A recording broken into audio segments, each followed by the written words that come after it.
Kita baca cerpen yuk yang pernah aku tulis di sini. Ini sih terbatas sih. Sangat menyakiti perasaan. Kau bilang begitu dengan serius dan di depan semua orang. Makan kacang badang akan mempertajam ingatan. Nenek harus memberi kacang badang sama lebih banyak. Dia yang paling lemah dalam pelajaran. Ramadan Story oleh Dewi Mulyadiawati. Suatu hari di bulan Ramadan di kota Klaten, beduk bertalu-talu membangunkan orang-orang yang akan berpuasa. Suasana persawahan membuat kota kecil itu begitu hidup. Burung-burung seperti mengerti akan datangnya tamu istimewa, salah satu bulan keramat yang dinanti oleh umat muslim di seluruh dunia. Di suatu perumahan umum, Lingga, gadis berponi dan sering dikucir kuda itu sangat antusias untuk bangun sebelum subuh. Melihat ibu serta ayahnya sudah bangun terlebih dahulu dan tengah mempersiapkan menu hidangan untuk sahur. "Lingga, sudah bangun sayang," ujar Ibu Sri lemah lembut.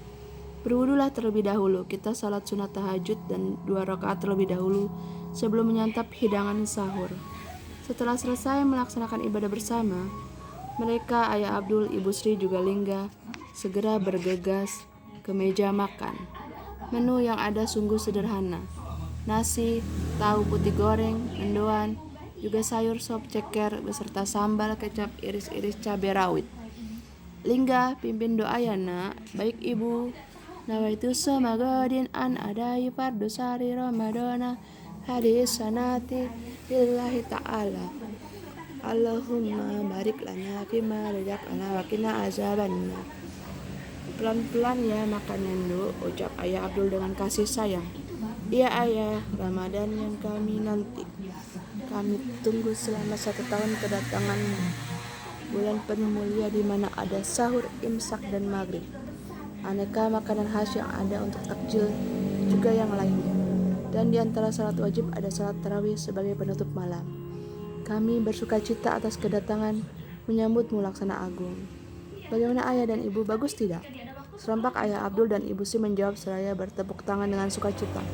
"Bagus sekali, Nduk." Mereka tidak menyangka Lingga bisa mencetak puisi tersebut. Imsak tiba dan mereka bertiga bersiap-siap mengakhiri karena akan melaksanakan sholat subuh. Allahu Akbar, Allahu Akbar, Allahu Akbar, Allahu Akbar. Asyhadu an la ilaha illallah, asyhadu anna Muhammadar Rasulullah. Hayya 'alas shalah, hayya 'alal falah. As-salatu khairun minan naum. Allahu Akbar, Allahu Akbar. La ilaha illallah. Salat subuh berjamaah mereka lakukan dengan semangat. Setelah itu mereka satu-satu mandi untuk mempersiapkan aktivitas masing-masing. Selanjutnya Ayah Abdul dan Lingga pamit kepada Ibu Sri untuk pergi ke sekolah dan kantor. "Ibu, ayah pamit dulu ya, jaga diri di rumah." "Ibu Lingga pamit berangkat sekolah, doakan aku ya Bu." "Iya." Ayah Abdul dan Lingga kompak mengucapkan salam.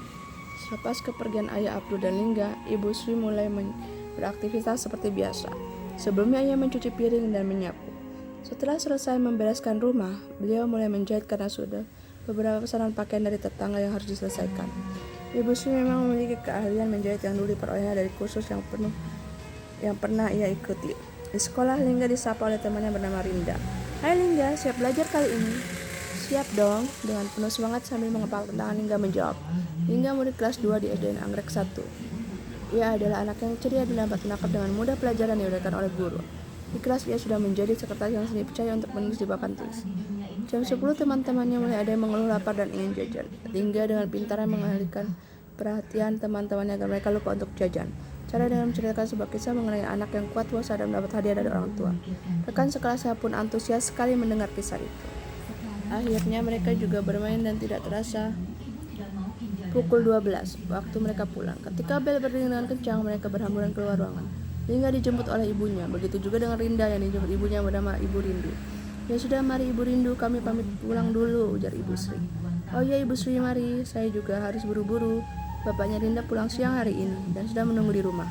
Ibu Sri dan Lingga naik bentor, becak motor dari SD Anggrek salah satu menuju rumah mereka di Perum Kencana yang depan rumahnya dikelilingi oleh beraneka toga, tanaman obat keluarga, juga bunga-bunga. Ada mawar dan melati, menambah semerbak harum di taman kecil mereka. Setelah bersih-bersih diri, mereka melaksanakan sholat zuhur, kemudian tidur siang untuk melepas penat. Sekitar pukul 15.15, Ayah Abdul pulang dari kantor, disambut dengan sukacita oleh Lingga dan Ibu Sri. Ayah Abdul mandi dan langsung melaksanakan sholat asar berjamaah bersama keluarga. Setelah itu mereka mempersiapkan menu berbuka.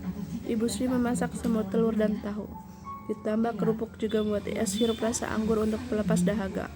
Maghrib tiba, beduk bertalu-talu. Ayah Abdul, Ibu Sri, dan Lika menyegerakan berbuka karena itu sunnah, dengan meminum sirup anggur. Setelah itu mereka beribadah sholat terlebih dahulu sebelum menyantap makanan berbuka. Selesai berbuka, mereka mengaji bersama sambil menunggu Isya dan kemudian pergi ke masjid terdekat untuk menunaikan ibadah sholat Isya dan dilanjutkan sholat sunnah tarawih. Selesai. Bio narasi, Dewi Mulyawati dengan nama pena Infinite Hadijah, lahir di Tasikmalaya 10 Januari 1982. Pernah dijuluki si patas karena menulisnya terlalu cepat. Sempat kursus di LIA, dengan kepintarannya ia juga sempat meraih juara 2 di lomba bahasa Inggris tingkat Jakarta Barat. Hobinya berkebun, olahraga, membaca, dan traveling atas izin Allah Subhanahu wa Ta'ala. Selesai.